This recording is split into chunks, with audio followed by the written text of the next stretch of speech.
یا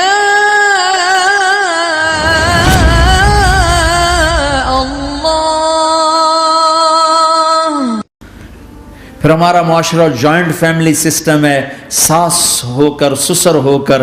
بچے اور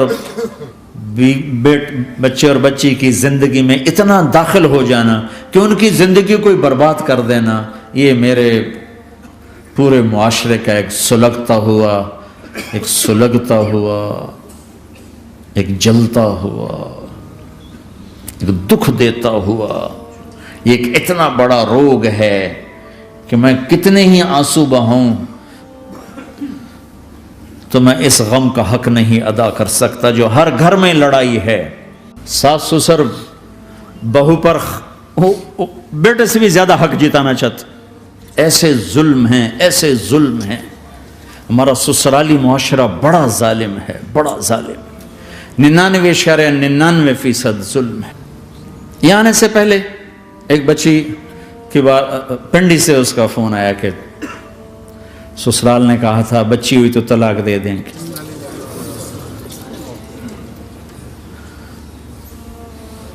بچی ہو گئی، میں نے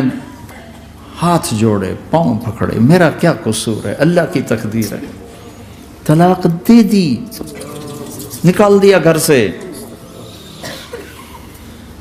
حج میں 2 بچی ساتھ تھے ابھی میرے حج میں، تو 22-23 سال کا بچہ تھا، اتنی سال کی بچی تھی، تو وہ میرے ساتھ حج میں اکٹھے تھے، تو ہم عرفات میں تھے، تو وہ بچہ میرے پاس آ گیا اور کہا جی بس مولانا میں اپنے گھر سے بڑا تنگ ہوں اور میں نے فیصلہ کیا میں جاتے اپنی بیوی کو طلاق دے دوں گا۔ میں نے کہا شادی کتنا عرصہ؟ کہا 3 سال۔ میں نے کہا بیٹا ایسا نہ کرو، میں جب حج سے ہم واپس جائیں گے نا عزیزیہ میں، تو تم دونوں میاں بیوی میرے پاس آنا۔ تو ہم جب واپس گئے تو میں نے پہلے اس کی بچی کو بلایا اور وہ خود ہی ملنے آ گئے کہ میرے کچھ مسائل ہیں۔ پھر اس نے بیچارے نے اپنا دکھڑا شروع کیا، تو کہا جی 1 سال بچہ نہیں ہوا تو میری ساس نے مجھے اتنا ذلیل کیا، سسرال نے، یہ تو بانجھ ہے، اس کا تو ہونا ہی نہیں ہے، اور اتنے تانے کہ میرے ماں باپ بھی رو برا حال، میرا رو برا حال۔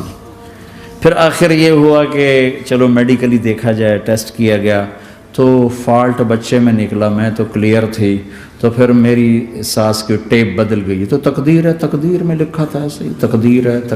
اب تقدیر آ گئی، اللہ کی رضا پہ پہلے اس کو ذلیل کیا ہوا تھا، اور جب بیٹے میں فالٹ نکلا تو اب یہ تو تقدیر ہے، تو اللہ کی رضا پہ راضی ہو جائے۔ چھوٹے چھوٹے مسائل۔ جب میں نے تھوڑی سی ان سے سٹنگ کی تو ابھی میں اس سے فون سے ان ٹچ ہوں کہ کہیں یہ پھر بے وقوفی نہ کر بیٹھ۔ کہا مولانا ہمارا گھر سکھی ہو گیا پر ماں باپ دونوں ناراض ہو گئے۔ میں نے ان کی ناراضگی کی فکر نہ کر، انہیں راضی کرنا تیرے ذمے، تیری بیوی کے ذمے نہیں ہے، تو اپنا حسن سلوک باقی رکھ۔ اس حد تک یہ ہمارے گھروں میں جو نہ جاننے کی وجہ سے اگر تم اپنی لائن میں رہو تو کوئی فساد ہی نہیں، جب تم اپنا بیریئر کراس کرتے ہو پھر فساد شروع ہو جاتا۔ تو بھائیو اپنے نبی کی زندگی سیکھو، ایک سارا کام، چھوٹا سا کام، زبان،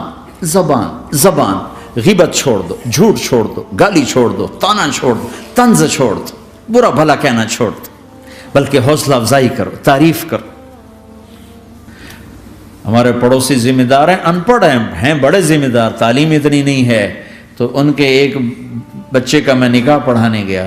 تو ان کے والد بیٹھے تھے نکاح سے پہلے، ایسے ہی تو مجھ سے کہنے لگے مولانا صاحب میری بیوی نے مجھ سے کہا کہ دیکھو ہم دونوں عمر گزار چکے ہیں،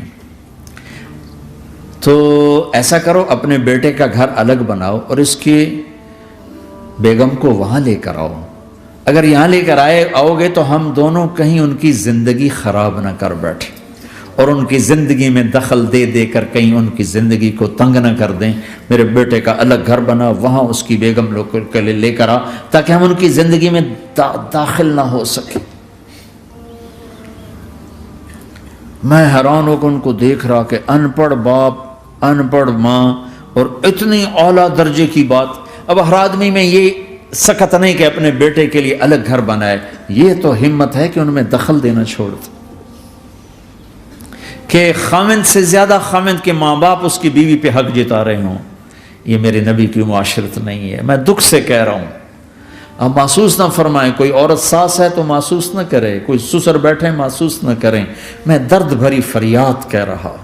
یہ میرے معاشرے کا سلگتا ہوا ایک مسئلہ ہے، ایک گہرا داغ ہے جس نے زندگیوں کو تباہ و برباد کر کے رکھ دیا ہے۔ کہیں اس کا الٹ بھی ہوتا ہے کہ آنے والی لڑکی ایسی بدتمیزی کرتی ہے کہ اس کے خاوند کے ماں باپ کو بے عزت کر کے رکھ دیتی، رشتہ داروں سے توڑ کے رکھ دیتی ہے۔ یہ کیسز بھی ہیں لیکن یہ تھوڑے ہیں، یہ دوسرے والے زیادہ ہیں۔ میں اپنے نبی کی معاشرت بتانا چاہتا ہوں کہ میرے نبی کی زندگی میں محبت کے سوا کچھ نہ تھا۔